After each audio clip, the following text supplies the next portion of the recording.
You noticed it, out of nowhere, without warning. It wasn't a snap decision, it was more like a sigh that came after a long period of silence. There was nothing left to wait for. Nothing this person could say would change how you already felt. It was no longer about hearing apologies, it wasn't about recognizing mistakes or about going back. This person could say whatever they wanted, do whatever they wished. You had already moved on because you were tired.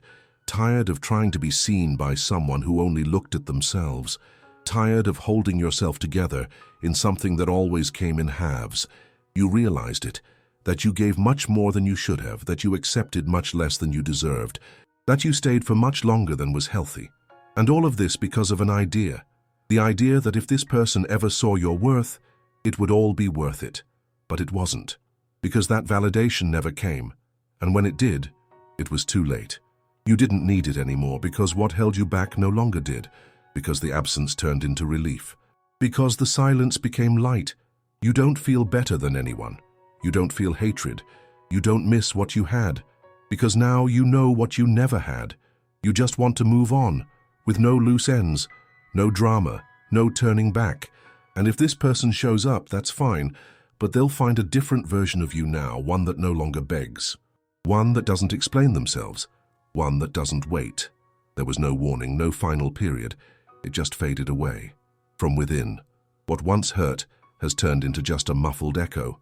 That person's name no longer throbbed in your chest. Their face no longer appeared in your silences. You realized you had changed, but it wasn't in the beautiful way they describe in books. It was ugly. It was dragged out. It was in those nights when you said, "I can't take it anymore," but you managed. You believed that it could still be different, that there was still time for that person to notice. But they didn't notice. They didn't notice when you went silent. They didn't notice when you started avoiding conversations. You didn't realize when your gaze no longer sparkled, and the worst part, maybe you'll never notice it. Then came the cut, cold, invisible, irreparable. You didn't make a scene. You didn't end it with harsh words. You simply stopped insisting. That's what killed it. It wasn't about winning, it wasn't pride. You didn't want to prove you could go without. You just wanted there to be reciprocity, presence, commitment. But you realized that the other side was comfortable with the bare minimum, with the same old routine, with minimal effort.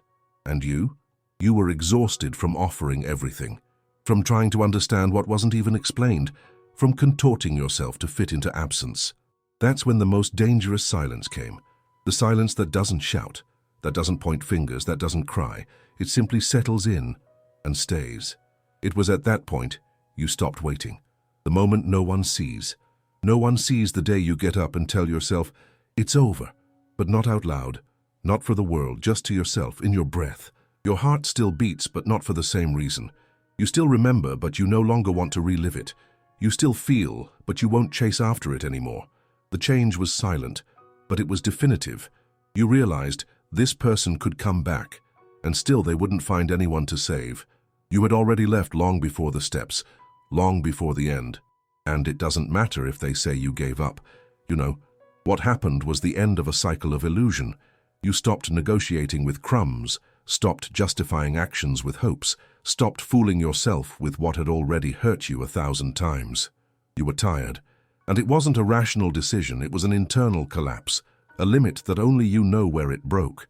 You got tired of talking to yourself, tired of maintaining a connection with someone who couldn't even be present, tired of explaining yourself to those who didn't want to listen. And all of this transformed you. You learned, in the pain, in the attempts, in the mistakes. And even if it stings a little to remember, now you know. The memory no longer has the power to drag you back. You no longer fool yourself with promises. You no longer get emotional over excuses. You no longer open yourself up to justifications that only keep the same cycle going. You saw your own value. And that's when the game changed. Not because that person praised you, not because they asked for forgiveness, but because you saw yourself. You truly looked into the mirror, with everything you have, with all your flaws, with all the intensity, and you realized you always had worth. You always deserved to be loved without confusion. The problem was never that you were too much. It was that the other person was not enough. You understood. You are not hard to love. You were just trying to fit into a space that was too small for your giving. Now it's different. You no longer demand, you don't pressure, you don't beg. You simply observe, you notice, you feel, and you decide. You have become someone who chooses, someone who doesn't accept less than the truth. And if that person happens to show up again one day, as they often do, they won't be welcome. Not in the same way. Because now, to be with you, they will need to have awareness. Awareness of what they do, of what they cause, of what they repeat. And that, almost nobody has. If that person knew how hard it was for you to move on, they wouldn't have done what they did. If they knew how much you remained silent, how much you erased yourself, how much you tried to keep the bond alive, perhaps they would have taken responsibility. But they didn't know, and perhaps they never will. You lived an invisible grief. No one saw it. But you felt every layer falling away, and now all you want is peace, meaningful silence, presence with truth, relationships with sincerity. Because after going through this, nothing less makes sense. You have grown, and it wasn't by choice, it was out of survival. You grew by stopping the waiting, by stopping the chasing, by letting go of trying to make someone feel something. You grew when you realized that your energy was too precious to be spent on walls that give nothing back. And today, you feel. Feel the lightness of not depending on anyone's perception. Feel the steadfastness of someone who is no longer available for empty cycles. Feel the freedom of someone who no longer expects anything from that person. Only you know. Only you know how much it cost, how hard it was, how you dragged yourself inside. But now that you've arrived here, nothing holds you back, nothing persuades you, nothing deceives you. You have clarity, you have peace, you have awareness. And this, no one can take away. No one saw what you had to swallow in silence. The nights you fell asleep with a tired body, but with a restless mind, replaying every phrase, every gesture, trying to understand where that person lost themselves from you, trying to figure out at what point you stopped being enough. But now you get it. It wasn't about you not being enough, it was about the other person not being able to stay whole with someone who was real, because your presence demanded awareness, and awareness hurts those who live avoiding themselves. You offered depth, and that person only knew how to deal with the surface. You offered roots, and they only knew how to live from branch to branch. And yet, for so long you thought the problem was you. That's why you stayed, that's why you tried, that's why you got hurt. But that's enough. You're no longer willing to distort yourself just to fit into someone's story who doesn't have the courage to truly meet you. And what if they try to come back? Because they will try, they always do. They will show up with nostalgia, with memories, with that speech of "I've thought a lot about you," but you are no longer swayed by words. You've learned to recognize presence, true presence. And words without presence now make you feel sick. You no longer have space for rehearsals. You have no patience for those who don't know what they want. You won't accept reappearances without accountability anymore. You already know how to recognize the type of people who disappear and then try to come back as if nothing happened. But now, you are no longer the same. And whoever wants to get close, you're going to have to take responsibility for the time, for the absence, for the confusion. You don't deceive yourself with promises. You observe actions. And if that person wants to be close, they're going to have to earn that right. With consistency, with honesty, with commitment. You don't want halves anymore. You've already understood. Half of presence is absence. Half of love is pain. Half of interest is manipulation. You want what's whole, even if it's rarer, even if it takes longer, because you are whole. And when we feel whole inside, it becomes impossible to accept broken connections. You want someone who looks into your eyes and doesn't look away, who listens to what you have to say without using it against you later. You want a bond that doesn't require games, disappearances, or tests. You don't want to defeat anyone. You want peace, you want reciprocity. You want emotional maturity. And if it's not like that, you'd rather be alone, because now you know solitude is better than exhausting company. And when longing comes, because it does, every now and then, without asking for permission, without explaining why, it appears in a scent, a place at any time, and you feel it, but you no longer surrender. You've learned to look at longing without falling into the trap of memory, because memory deceives.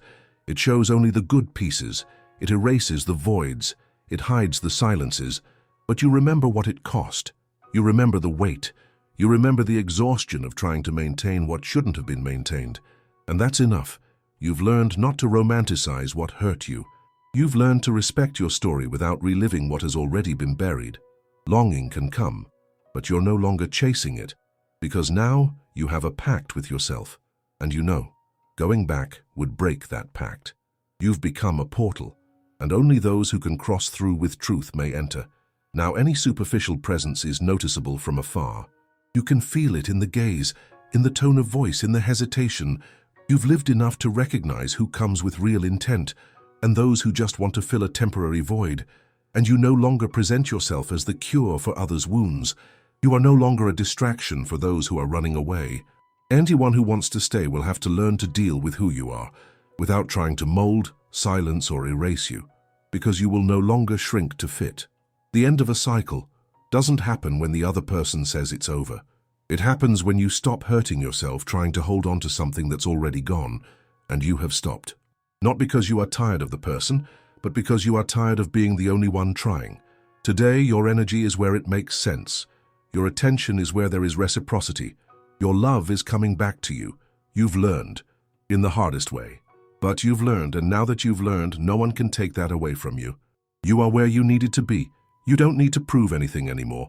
You don't need to wait for validation anymore. You don't need to hurt yourself for someone who doesn't see what they have in their hands. You are here, whole, with your scars, your flaws, your memories, but at peace. And that is maturity. It's growth. It's emotional freedom. Now you choose who enters, who stays, who no longer has space. You have become a boundary. You've become a standard. You've become a presence. And this new version doesn't negotiate with those who don't understand what they have. Once you realize, there's no pretending you didn't see it. You've noticed. And that's what makes everything different now. You are no longer someone who waits. You are no longer someone who needs to be chosen. You are no longer someone who settles for emotional crumbs, because you've learned to nourish yourself with the silence that brings peace, not with the presence that creates confusion. You already know. It's better to deal with true loneliness than with the company of those who make you feel alone, even when they're there.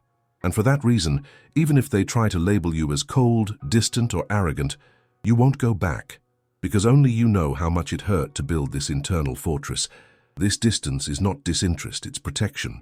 You already know what it's like to be hurt on the inside, while trying to maintain a facade on the outside. You know what it means to smile outwardly, while pleading for recognition internally. You survived. You rebuilt yourself. And now, if someone wants to be with you, they will have to have the courage to be. Healing is silent. No one saw you healing. No one saw you bleeding in silence. You kept going with your routine, your work, your commitments, but inside it was a battle, and still, you remained. With yourself, without letting go of your own hand. The healing wasn't quick. It wasn't easy, but it was real. It came on the day you refused to respond to a message. It came in the choice to stop looking at social media. It came when you stopped justifying others' absence with your own needs. Healing happened gradually, and now it's noticeable. Your gaze has changed, your rhythm has changed, your worth has settled. You learned to be at peace, even if that person never understands what they lost. You stopped accepting excuses disguised as affection, because you learned, affection that hurts is not affection. Presence that corrodes is not love. Words that twist are not care. You no longer get moved by speeches. You no longer invest in those who only show up when they miss you, but disappear when you need them. Now you observe, you see the gestures, you read the silences. Read. And if that person comes back saying, "I missed you," you respond with the thought, "I also missed myself," because you spent so much time away from yourself, trying to please, to mold, to adjust, that now what you want most is to never lose yourself again. If this resonates with you so far, comment, "Yes, this is about me." Have you felt this too? Talk to me in the comments. I read every word. What do you want now? It's not much, but it's rare. You want real presence, someone who will stay when it gets tough, someone who doesn't see you as an exaggeration, someone who won't pull away when you need to fall apart.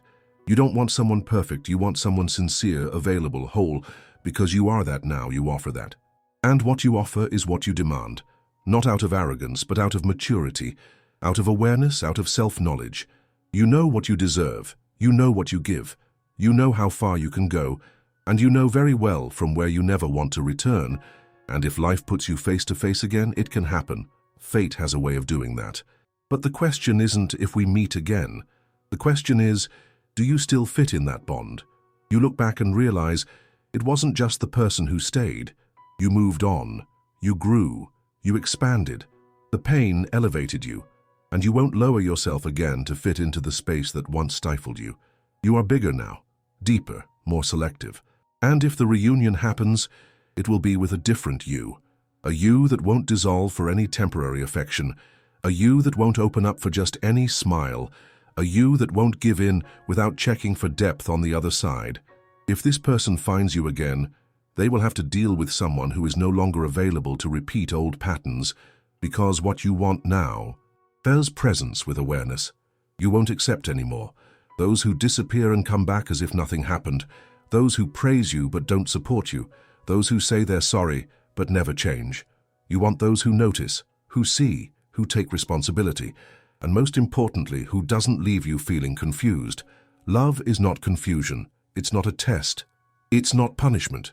You've confused yourself enough trying to understand the absence of those who claim to be present. Now you just want what is clear, what is stable, what is light, and if it's not like that, you won't enter. You won't accept. You won't continue. Because you don't want to go back. You've already gone back too much. You've forgiven yourself too much for ignoring your own limits. You are understanding beyond reason. You exposed yourself where there was no support. Now you don't want to go back. You want to move forward. And anyone who wants to be with you will have to walk beside you with truth, with intention, with clarity, because now you listen to yourself. You respect yourself. You no longer betray yourself out of fear of losing someone. If this resonated with you, share it, comment on the topic, give it a like, and subscribe to the channel.